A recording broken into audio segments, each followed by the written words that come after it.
memperdalam ajaran agama yang ingin saya anut gitu Pak. Yang sekarang beragama apa? Kristen. Kristen. Gerejanya apa? Saya GBI. Oh, GBI. Iya. Biasanya kalau Batakaro kan GBKP ya? Iya. Oh, ini Iya, GBI. GBI saya lebih ke karismatik, bisa di GBI, GPDI Oh, oke. gitu. GBI apa? Hostag. GBI apa? Betani bukan? Nah, Betani bukan? bukan. Apa Tiberias? Tiberias kadang-kadang. Tiberias. Gitu, Oh, saya dulu GBI Betani. Betani ya. Dulu saya anak buahnya itu Insinyur Niko kalau pernah dengar. Oh iya Tahu? iya, tahu. Oh, nah. Insinyur Niko. Oke, sekarang Ridwan mau tanya atau bagaimana? Ada yang mau tanya? Mau tahu aja pengalaman Kodondi itu pertama-tama kali menjadi seorang mualaf itu kenapa tertarik gitu, dan pas momen apa Kodondi bisa langsung serius untuk mendalami atau langsung mau masuk Islam gitu. Oke, gini, kalau saya dulu berpikirnya begini. Landasan dari sebuah agama itu kan apanya? Kalau sudah nggak ada nabinya, berarti yang dipegang oleh orang beragama itu apanya? Sebagai hukum, aturan, perintah, itu apa? Kitabnya kan? Kitabnya Kan? Nah, orang Kristen itu kan punya kitab yang namanya Bible. Di dalam Bible dulu saya akhirnya menemukan bahwa di dalam Bible itu ada ayat-ayat yang tidak otentik atau tidak asli. Ya. Ketika saya menemukan itu dan ada buktinya malah dari kalangan Kristen sendiri, akhirnya saya tidak bisa menerima Bible itu sebagai kitab yang suci. Ya, jadi artinya dalam Bible itu sudah ada campur tangan manusia. Saya mengakui bahwa masih ada firman Tuhan di dalam Bible, ya, karena ada kesamaan dengan apa yang sekarang saya ikuti, yaitu agama Islam. Yaitu dalam hal ini kitabnya adalah Quran. Di dalam Quran dan di dalam Bible itu masih ada kesamaan antara yang disebut dengan firman Tuhan. Contoh, Tuhan itu Esa, satu, tidak ada yang lain. Juru selamat juga cuma Tuhan. Ya. Namanya juga kalau kita pelajari dari sisi linguistiknya, ternyata ada kesamaan. Nama Tuhan yang Esa itu adalah, kalau di Bible itu Allah atau kita sebut Allah. Ya. Tapi yang saya maksud dengan kata Allah di dalam Bible itu sebagai nama ya, yang diakui oleh orang Yahudi. Ya, jadi Kristen itu timbulnya dari orang Yahudi. Yang menciptakan Kristen adalah orang-orang Yahudi. Ya, Paulus kan juga orang Yahudi. Bapaknya seorang Yahudi atau bangsa Israel, suku Benyamin. Ibunya dari Yunani, Tarsus gitu. Nah, ada kesamaan nama Tuhan menurut orang Yahudi. Mereka menyamakan dengan sebutan Eloh atau Elohim. Ya, kita sebut Allah. Eloh dengan Allah itu sebenarnya sama. Ya. Ada yang nyebut Adonai. Kalau Adonai itu kata ganti untuk menyebut yang disebut dengan Yod-He-Vav-He. Pernah dengar? Iya, Yahweh. Orang Kristen nyebutnya Yahweh. Orang Yahudi nggak mau sebut Yahweh. Orang Yahudi tidak berani menyebut itu dengan Yahweh, Yehova, Yehowa. Mereka nggak berani. Mereka ganti dengan Adonai atau Hashem. Ya, jadi kalau Adonai itu artinya Tuhan, kalau Hashem itu artinya nama itu. Gitu. Nah, ketika saya menemukan di dalam kitab suci saya waktu itu ada ayat yang tidak asli, saya akhirnya mengambil kesimpulan bahwa kitab ini sudah ada campur tangan manusia. Jadi buat saya waktu itu saya tidak bisa menerima ini sebagai kitab suci. Nah, setelah itu baru saya pelajarin agama-agama yang lain. Pilihan saya jatuh ke agama Islam. Karena Islam itu tidak mengenal yang namanya rasis. Ya, tidak mengenal orang suku agama apa, suku ras apa. Kedudukan semua manusia tuh di hadapan Allah Subhanahu wa taala tuh sama semua. Itu yang saya pegang dari agama Islam. Lagi pula di dalam Islam, kitabnya Quran itu ternyata mengandung ayat-ayat yang berhubungan dengan ilmu pengetahuan. Itu ternyata sudah dikonfirmasi oleh ilmu pengetahuan zaman sekarang. Itu yang menjadi patokan saya kenapa saya memilih Islam. Karena tidak mungkin Quran karangan Nabi Muhammad SAW. Itu alasan utama saya. Mau buktinya Bible ada ayat tidak asli? Boleh Pak. Boleh. Saya dengar itu terjemahannya aja yang diganti. Iya, terjemahan. Iya. Berbeda-beda di berbagai negara gitu. Oke, kalau terjemahan itu kan tergantung dari bahasa apa, kan? Namanya terjemahan itu adalah sesuai dengan pilihan kata dari si penerjemah. Ya, itu nggak masalah kalau itu sih penerjemahan nggak masalah. Cuman kalau ada ayat yang begini, menurut Ridwan bagaimana? Ini adalah kitab suci Katolik, ya. Di dalam kitab suci Katolik ini isinya ada 73 surat. Oke. Kalau yang punya Ridwan kan ini, yang ini. Yang LAI kan, PB kan, ada ini kan. 66 ya. Di sini ada 66 surat, di sini ada 73 surat. Yang Protestan, GBI termasuk Protestan, menolak 7 kitab dari sini. 7 kitab itu adalah Deuterokanonika. Ya. Ini tidak untuk diperdagangkan. Kitab suci Katolik dengan pengantar dan catatan lengkap 2009 dipersembahkan kepada umat Katolik Indonesia oleh Direktorat Jenderal Bimbingan Masyarakat Katolik Departemen Agama Republik Indonesia.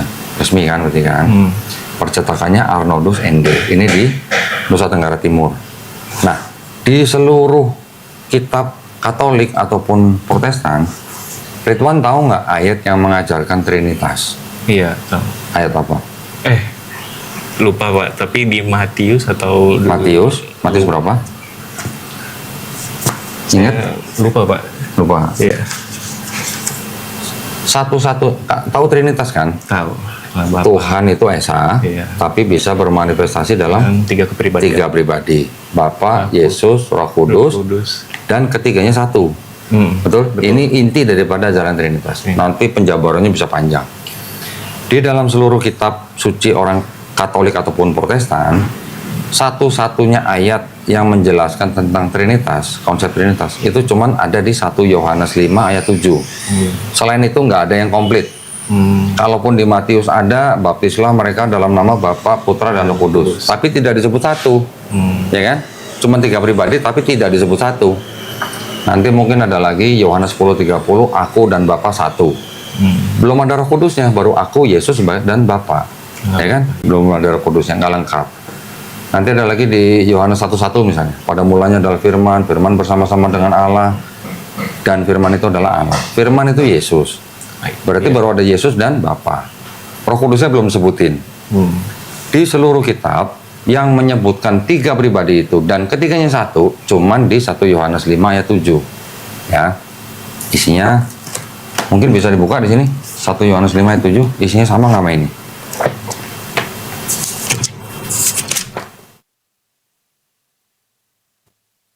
Satu Yohanes 5 ayat 7. Bukti apa? Jemaat GBI. Cepat buka Bible. Ayat 7 sebab oh iya. Sebab ada 3 yang memberi kesaksian dalam surga, Bapa, Firman, dan Roh Kudus. Dan ketiganya adalah satu. Bapa, Firman, Roh Kudus, dan ketiganya satu. Ya kan? Itu bukti bahwa ada ajaran Trinitas. Betul? Sama nggak isinya dengan ini? Coba baca. Ini Yohanes berapa? Iya, 1 Yohanes 5 ayat 7. Ayat 7. Sebab ada 3 yang memberi kesaksian dalam surga, Bapa, Firman, dan Roh Kudus, dan ketiganya adalah satu. Sama kan sama itu? Iya, sama. Oke, sekarang di kitab yang ini ada catatan kakinya. Catatan kakinya tuh begini bunyinya. Ayat 7-8, kalimat di dalam surga sampai di bumi. Ada keterangan apa nih? Bagian ayat ini tidak terdapat dalam naskah-naskah Yunani yang paling tua, dan tidak pula dalam terjemahan-terjemahan kuno, bahkan tidak dalam naskah-naskah paling baik dari Vulgata. Bagian ini kiranya aslinya itu naskah aslinya sebuah catatan di pinggir halaman salah satu naskah terjemahan Latin yang kemudian disisipkan ke dalam naskah-naskah oleh penyalin dan akhirnya bahkan disisipkan ke dalam beberapa naskah Yunani. Karenanya bagian ini pasti tidak asli. Pasti tidak asli. Artinya tidak asli apa? Tidak otentik lah ya. Mungkin. Nah, berarti tadi kan dijelaskan bagian ini aslinya atau sebelumnya adalah catatan di pinggir halaman. Kemudian apa? Disisipkan. Jadi artinya sebelumnya ayat ini sebelumnya tadi bukan ayat, disisipkan menjadi ayat. Iya. Ya, paham ya maksudnya? Iya, paham. Berarti satu-satunya ayat di dalam kitab suci orang Kristen dan Katolik yang mengajarkan Trinitas ternyata pasti tidak asli. Saya baru tahu di Katolik kayak gini ya. Enggak ada. Isinya sama dengan itu, karena Kristen menggunakan kitab suci Katolik dan membuang yang 7. Yang 7 itu tidak dipakai, tidak diterima. Nggak diterima ya. Makanya baru tahu ada perbedaan kayak gitu. Nah, kalau ayatnya sama bunyinya. Sama. Cuman kalau di sini kan tidak ada catatan kakinya. Yang di sini ada catatan, Ada catatan kakinya. kakinya. Jujur memang, jujur mengakui bahwa ayat ini pasti tidak asli.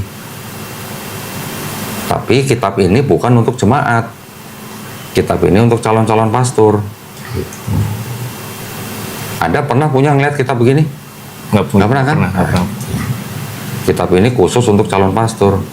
Tidak untuk diperdagangkan tadi kan tulisannya kan? Nah, Iya, Pak. berarti Ridwan mau cari di toko buku nggak ada yang jual. Oh, nggak ada yang jual ya. Nggak ada yang jual. Beli di toko online ya mungkin ada yang jual 1-2, tapi juga sehari 2 hari pasti hilang, pasti dibeli orang. Ini dicetak untuk khusus para pastor Ya, gitu. calon pastor. Calon pastor. Yang belajar di seminari atau yang belajar di tempat pendidikan Alkitab atau pendalaman Alkitab gitu. Jujur, kitabnya ini kitab jujur, ngasih tahu sebenarnya. Dan ini ternyata bukan satu-satunya ayat yang tidak asli. Banyak di sini. Yang tidak asli itu banyak. Mau tahu? Kenapa saya kasih tahu ini? Karena ayat ini yang dianggap sebagai bukti satu-satunya ayat yang mengajarkan konsep Trinitas. Kalau ayat-ayat yang lain yang tidak asli itu bukan ayat yang mengajarkan Trinitas gitu. Agak kaget juga sih ya. Saya dulu lebih kaget. Saya dulu seperti kamu, buka Bible cepet, bacanya cepet. Tapi begitu dengar begini, apa bener? Ternyata Iya. bener. Mau yang kitab bahasa Inggris juga ada tulisannya. Contoh, bisa bahasa Inggris kan? Bisa lah. Bisa lah, dikit-dikit ya. Dikit-dikit, Pak. Nah, banyak juga nggak apa-apa ya. Ini kan yang bahasa Indonesia. Takutnya nanti disangka, wah ini kan apa nih gitu.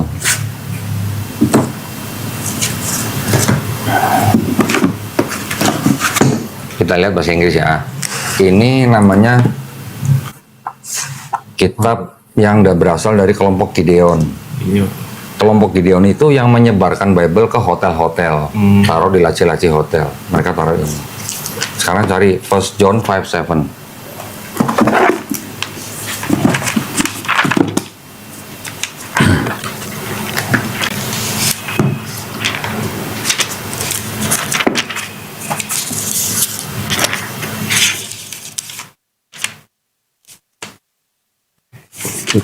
Nah, ini benar tadi John.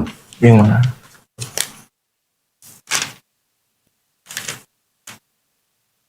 Hebrew di belakang deh. Oh iya. First Nah, ini kan John kan? Iya. First Nah, ini nih, 1 John. For there are the three sini. Iya, Sama kan? Sama-sama. Ini ada Bible namanya. Ini ya diambil dari Bible King James Version. King Ya, James pernah Version, dengar? Iya, pernah. Ini ada Bible namanya New International Version. Ya, sama-sama kita buka 1 John 5:7.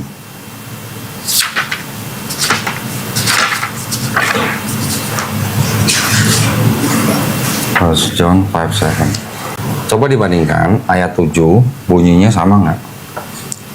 Ada testify the spirit and beda banget. Beda kan? Iya. Ada keterangannya di bawah nih, apa? Yang segaris merah tuh. Manuscript of Fulgate testify. Apa? Coba dibaca. Let manuscripts of the Vulgate testify in heaven, the Father, the Word, and the Holy Spirit, and these three are one. And there are three that testify on earth, the not found in any Greek manuscript before the 16th century. Not found in any Greek manuscript before The 16th 16th century. Jadi tidak terdapat di dalam manuskrip-manuskrip Yunani sebelum abad 16 gitu. Iya. Jadi yang kitab ini tidak memuat ayat itu karena mereka menerjemahkan dari manuskrip-manuskrip Yunani yang paling awal gitu, yang paling tua gitulah. Ini sudah agak tua, agak muda gitu. Agak muda. Jadi kalau ini menerjemahkan dari teks setelah abad 16, yang ini menerjemahkan teks sebelum abad 16. Sebelum abad 16 tidak ada kalimat Father, the Word, and the Holy Spirit, and these three are one gitu. Makanya di sini tidak ada. Iya beda banget. Bener beda. Nah, Iya. karena cuman ini satu-satunya ayat yang menyebutkan 3 pribadi dan 1. Tidak ada lain ayat yang menyebutkan 3 pribadi ini dan 1. Jadi sekarang Ridwan selama ini percaya dengan Trinitas itu bukan dari ajaran yang diinspirasi oleh Tuhan gitu, tapi berdasarkan ajaran dari pemikiran manusia, atau dalam hal ini adalah gereja. Berarti gereja selama ini Gereja yang merumuskan ajaran Trinitas. gereja-gereja di dunia gitu banyak yang keliru mungkin. Iya, kan gini, di seluruh dunia, contohnya, ini yang lebih gampang ya. Ini kan punya Kristen Protestan. Protestan. Ini punya Katolik. Katolik. Ya. Ada berapa tadi? 66 surat ya. Surat. Ini tadi ada berapa? 73. Iya. Karena ada 7 kitab Deuteronomi Kanonika yang ditolak oleh Protestan kan. Ini ada kitabnya orang Ortodoks. Isinya 78 surat. Ya, 66, 73, 78. Ini ada Bible-nya orang Kristen Ethiopia. 81 surat. Oke, saya ulang nih. 66, 73, 78, 81. Yang bukan firman Tuhan yang mana? Gitu. Kenapa beda-beda jumlah suratnya? Gitu. Makanya. Sebagai orang Protestan, pakainya yang ini. Ini kan 66. 66. Tapi di Katolik menggunakan 7 tambahan kitab yang lain atau surat yang lain. Sedangkan yang Protodok lebih banyak 5 dari Katolik, yang Ethiopia lebih banyak 3 dari Ortodok. Jadi dengan kata lain, yang ini merangkum semua surat atau kitab, yang ini menolak 3 dari sini, yang ini menolak 5 dari sini, yang ini menolak 7 dari sini. Kalau yang Katolik saya pernah dengar sih emang bukan kayak menolak, tapi tidak sama aja sih, tidak dianggap mengimani. Bukan firman Tuhan, Iya, gitu lah, gitu. bilang gitu. Ya. Jadi konsep firman yang jadi kitab di dalam Kristen berarti kan belum selesai. Ada yang 81, 78, 73, 66. Ini baru konsep firman menjadi kitab. Sekarang kalau konsep firman menjadi manusia, ada kelompok seperti Ridwan namanya kelompok Trinitarian. Ya kan? Karena percaya dengan Trinitas. Pernah dengar saksi Yehova? Iya, pernah. Mereka tidak menyembah Yesus. Pernah dengar kelompok Oneness? Belum. Yang kelompok Oneness tidak menerima Trinitas. Mereka tidak percaya dengan 3 pribadi. Tuhan itu 1 pribadi. Tapi Bapa dan Yesus itu dianggap 1 pribadi. Gitu. Jadi Bapa adalah Yesus, Yesus adalah Bapa. Gitu.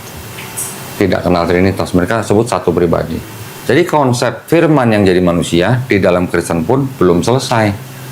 Ada yang Trinitas, ada yang saksi Yehova atau Unitarian, ada yang Oneness. Ini kan beda-beda konsep ketuhanannya. Iya, benar. Konsep firman jadi manusia belum selesai. Konsep firman jadi kitab juga belum selesai. Karena beda-beda. Ya kan? Iya gitu sih. Nah, Ridwan ada di mana? Ridwan ada di kelompoknya yang ini, ketuhanannya ikut yang Trinitarian. Gitu. Nah, sekarang kalau buat Ridwan, di dalam kitab ada ayat yang pasti tidak asli, apakah bisa disebut ini sebagai kitab suci? Gitu. Suci artinya apa? Tidak berubah-ubah sih. Tidak ada campur tangan manusia. Iya. Nah, kalau ini kan tadi udah jelas. Ada catatan kaki di pinggir halaman, disisipkan menjadi ayat. Berarti kan itu ada pemikiran manusia dijadikan firman Tuhan gitu.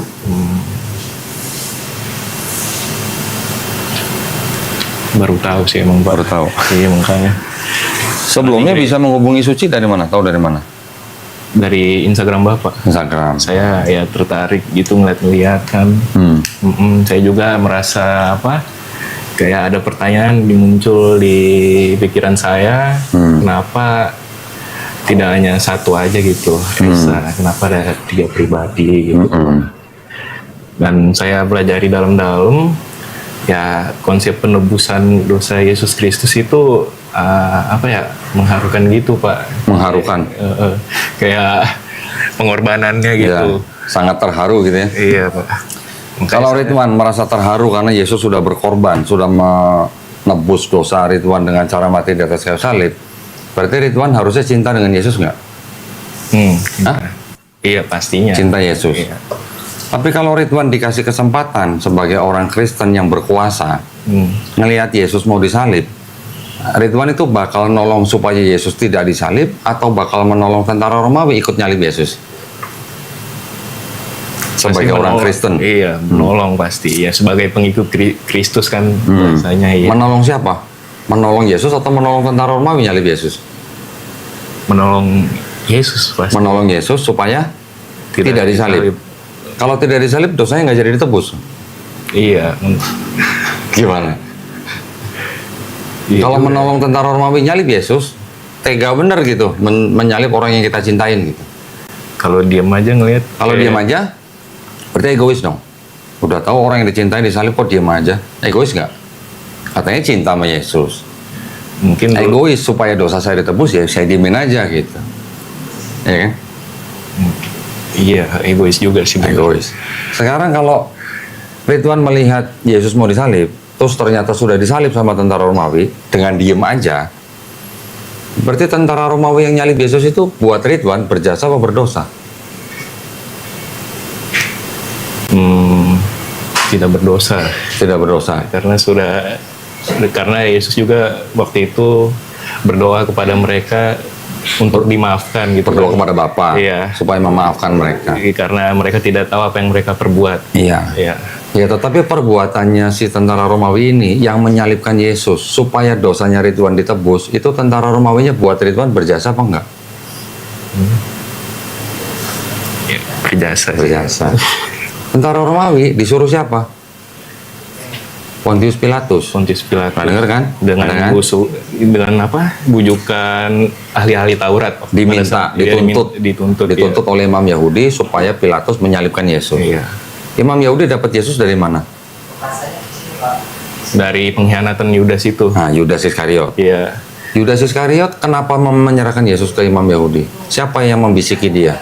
Iblis waktu itu. Iblis. Berarti iblis buat Ridwan berjasa apa berdosa?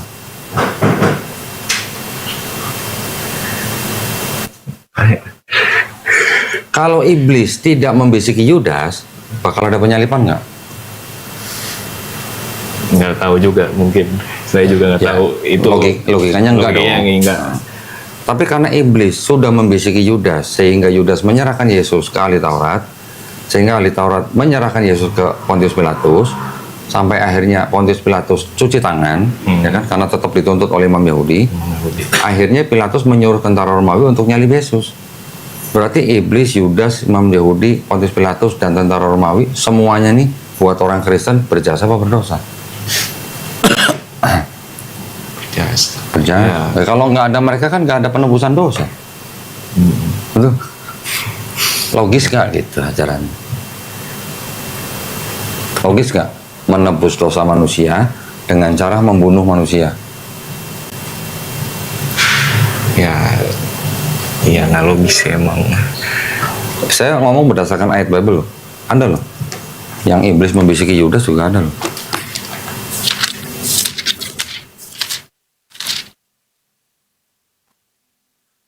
Ketika mereka sedang makan bersama, iblis telah membisikkan rencana dalam hati Yudas, anak Simon Iskariot, untuk menyerahkan dia ke Yesus. Kalau iblis tidak membisiki Yudas, bakal disalib nggak Yesus?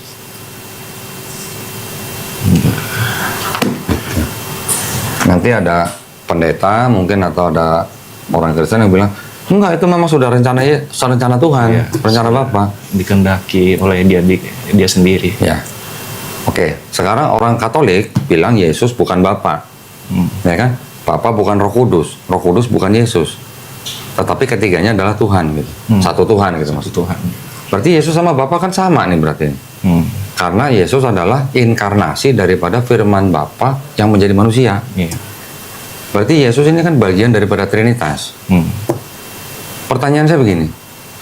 Berarti untuk menebus dosa manusia, Yesus ini boleh dikatakan misinya misi bunuh diri atau bukan?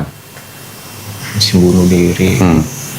Maksud saya gini, Yesus sebagai Tuhan, ya dalam Kristen, Iya.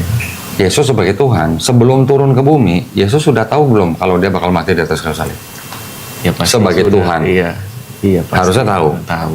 Kalau dia tahu dia turun ke bumi bakal mati di atas kayu salib untuk menebus dosa manusia, berarti tindakan Yesus atau misinya Yesus, saya nggak nanya motivasinya, tindakan Yesus bisa nggak disebut sebagai tindakan bunuh diri? Iya, bisa. Nah, logis nggak menebus orang dengan cara bunuh diri gitu? Ya, nggak logis kalau dengan manusia.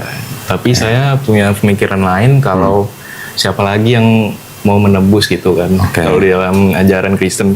Karena kalau diutus orang lain atau nabi-nabi yang lain, kalau yang pernah saya baca, itu mereka semua manusia berdosa. Ininya syaratnya untuk penebusan dosa umat manusia itu harus satu-satunya makhluk yang suci, manusia yang suci, untuk rela mati, mengorbankan dosa manusia gitu. Nah, jadi siapa? Karena nggak ada lagi kan, makanya Yesus itu turun ke bumi sebagai firman yang hidup gitu. Yang mengajarkan itu kepada orang Kristen siapa? Kalau baca Bible, Yesus atau Paulus? Yang mengajarkan tadi Ridwan ngomong itu. Nah, saya kayak diskusi dengan ini aja sih Pak, dengan para tetua-tetua gitu di gereja. Yang mengajarkan itu Paulus. Kalaupun ada beberapa ayat di dalam 4 gospel, Matius, Markus, Lukas, Yohanes, yang dianggap sebagai ajaran Yesus bahwa dia adalah Tuhan yang menjadi manusia untuk menebus dosa manusia, itu adalah ciptaan daripada penulis gospel. Yang ngomong siapa? Ada bukunya.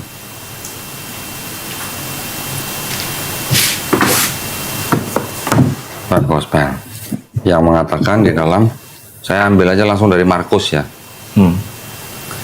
Markus 10 ayat 45. After all, the son of Adam didn't come to be served, but to serve, even to give his life as a ransom for many. Ya, jadi anak Adam tidak datang untuk dilayani, tetapi untuk melayani, bahkan memberikan nyawanya sebagai tebusan bagi banyak orang. Kata penulis buku ini yang jumlahnya hampir 80 orang, dikatakan apa? Much of the famous line recorded in verse 45 is Mark's creation. Banyak daripada ayat-ayat yang terkenal, yang terekam di dalam ayat 45 ini adalah ciptaan Markus. Jadi ini adalah perkataan penulis gospel yang disematkan ke mulut Yesus. Orang-orang yang berani ngomong begini adalah ahli-ahli teologi semuanya, yang mempelajari sejarahnya Yahudi, mempelajari tradisi Yahudi, mempelajari gaya bahasa orang Yahudi, gaya bahasa Yunani juga. Mereka berani mengatakan bahwa kalimat ini bukan perkataan Yesus. Makanya di dalam buku ini, yang dianggap sebagai perkataan Yesus diberi warna merah, yang kira-kira meragukan diberi warna pink, yang ini kelihatannya bukan dikasih warna abu-abu, yang pasti bukan dikasih warna hitam. Dari semua gospel, Matius, Markus, Lukas, Yohanes, ternyata yang dianggap benar-benar perkataan Yesus cuma 18%.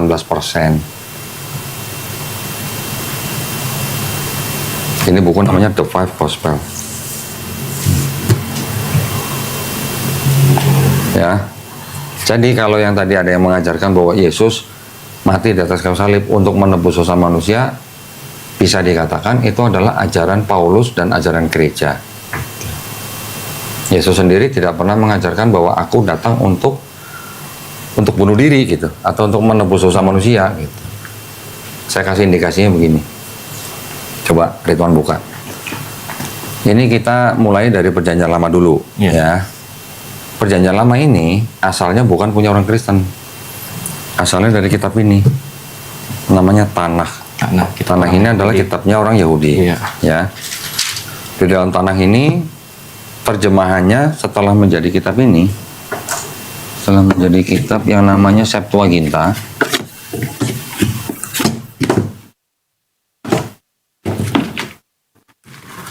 Ini setelah dari bahasa Ibrani diterjemahkan bahasa Yunani, terjemahan ini pernah diubah-ubah oleh orang Kristen, baru kemudian menjadi perjanjian lamanya Kristen. Kalau masalah itu nanti bisa saya jelasin yang lainnya. Tapi kita mau lihat dari konsep ketuhanan dan konsep keselamatan dulu. Antara perjanjian lama dan perjanjian baru itu sama atau beda? Saya lupa, tapi perjanjian lama belum dikenalkan konsep trinitas itu ya. Nggak ada, emang nggak ada. Belum ada. Ya, tapi konsep ketuhanannya dan konsep keselamatannya sama nggak perjanjian lama dan perjanjian baru? Beda. Nah, kalau beda ada di dalam satu kitab, berarti kan ada ajaran konsep ketuhanan dan konsep keselamatan yang berkontradiksi antara perjanjian lama dan perjanjian baru. Oke, orang Kristen bilang perjanjian lama itu belum waktunya Yesus datang. Itu nubuat-nubuat. Nubuat-nubuat. Iya. Tapi nubuat-nubuat itu, menurut yang punya kitab ini, itu bukan buat Yesus. Macam-macam, bisa buat bangsa Israel, bisa buat Raja Hezekia, bisa buat anaknya Raja Ahaz gitu. Tapi sama orang Kristen, nubuat yang dianggap nubuat itu, dianggap itu semuanya untuk Yesus gitu. Itu yang membedakan. Jadi perjanjian lama ini berasal dari ini, terjemahan dari sini. Sedangkan orang Yahudi yang punya otoritas untuk menafsirkan ini bilang tidak ada nubuat untuk Yesus di sini. Ini tidak mengakui. Tidak mengakui. Orang Kristen yang merubah-rubah terjemahan ini baru klaim bahwa itu adalah untuk Yesus. Nah, sekarang kalau ada kitab yang punya orang Yahudi dan kitab orang Kristen yang perjanjian baru, kalau yang punya ini yang berhak menafsirkan siapa? Orang Yahudi. Orang Yahudi. Kitab orang Kristen yang merah nih, perjanjian baru, yang berhak menafsirkan siapa? Ya orang Kristen. Orang Kristen. Orang Islam punya Quran, yang berhak menafsirkan Quran siapa? Ya ulama Islam. Ya kan? Iya. Tetapi ini yang terjadi adalah orang Kristen menafsirkan ini, mengubah-ubah terjemahannya dengan kacamata Kristen, sehingga seolah-olah kitab ini berbicara tentang Yesus di perjanjian baru. Karena penulis perjanjian baru mengutip hampir 1000 ayat dari perjanjian lama. Dianggap itu adalah penggenapan dari nubuat itu gitu. Nanti saya bisa kasih tahu jelas perubahan apa yang ada di sini gitu ya. Oke. Tetapi yang pertama gini, kita lihat konsep ketuhanannya dulu dah. Oke. Coba buka apa namanya? Ulangan 6 ayat 4. Ulangan 6 ayat 4.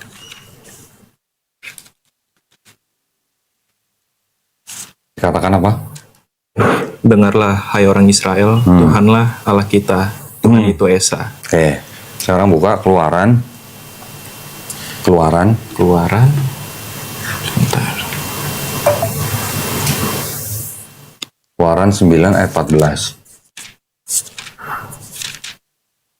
9 ayat 14. Sebab kali ini aku akan melepas segala tulahku terhadap engkau sendiri, terhadap pegawai-pegawaimu dan rakyatmu, supaya engkau mengetahui bahwa tidak ada yang seperti aku di seluruh bumi. Tidak ada yang seperti aku di seluruh bumi.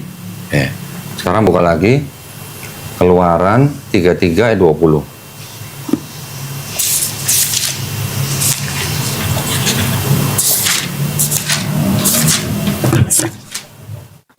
Keluaran 33 ayat 20. Firman-Nya lagi, engkau tidak dapat melihat wajahku, sebab tidak mungkin manusia melihat aku dan tetap hidup. Ya. Sekarang buka lagi Bilangan 23 ayat 19. Bilangan 23 ayat 19.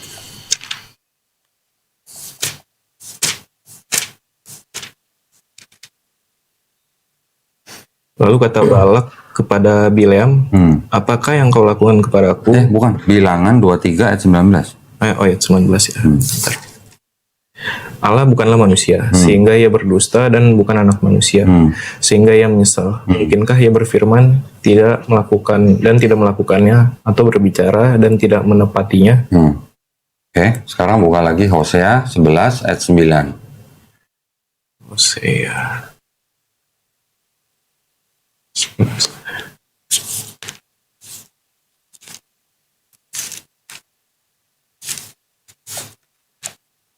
ayat berapa? 9. 9. Aku tidak akan melampiaskan murkaku yang bernyala-nyala, tidak akan lagi membinaskan Efraim. Sebab aku ini Allah dan bukan manusia, yang kudus di tengah-tengahmu, dan aku tidak datang dalam murka. Oke, sekarang buka lagi di Ayub 9 ayat 32. Ayub 9 ayat 3. 9:32.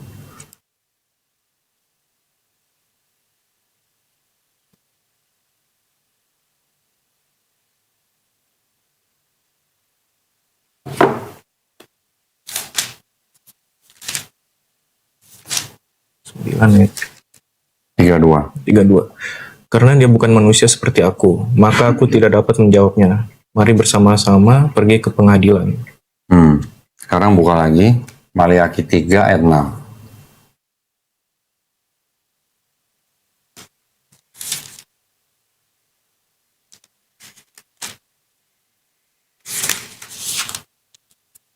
Maliaki 3 ayat 6, sesungguhnya aku, Tuhan, tidak berubah, dan kamu, Bani Yakub, tidak akan dilenyapkan. Oke. Satu lagi 1 Samuel 15 ayat 29.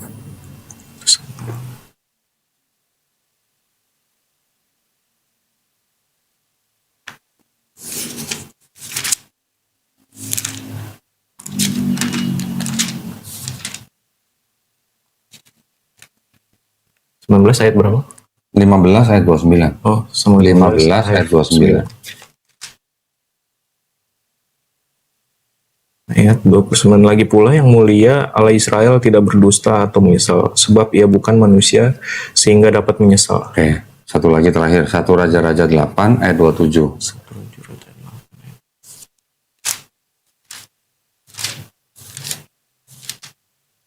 8 ayat 27. ya. Tetapi benarkah Allah hendak tinggal di atas bumi? Sesungguhnya langit, bahkan langit, segala langit pun tidak dapat memuat engkau. Oke. Terlebih lagi rumah yang kudirikan ini. Ya, jadi tadi Ridwan sudah membaca beberapa ayat. Adonai Eloheinu, Adonai Ehad. Tuhan Allah kita, Tuhan itu Esa. Tuhan bukan manusia, Tuhan bukan anak manusia. Tidak ada manusia yang dapat memandangku dan tetap hidup. Tidak ada yang serupa dengan aku di seluruh bumi. Ya kan? Tuhan bukan manusia, Tuhan bukan anak manusia. Terus disebutkan lagi, Tuhan tidak akan berubah. Langit yang menguasai segala langit tidak dapat memuat Tuhan. Ya. Berarti konsepnya di dalam perjanjian lama, Tuhan itu Esa dan dia tidak bisa jadi manusia.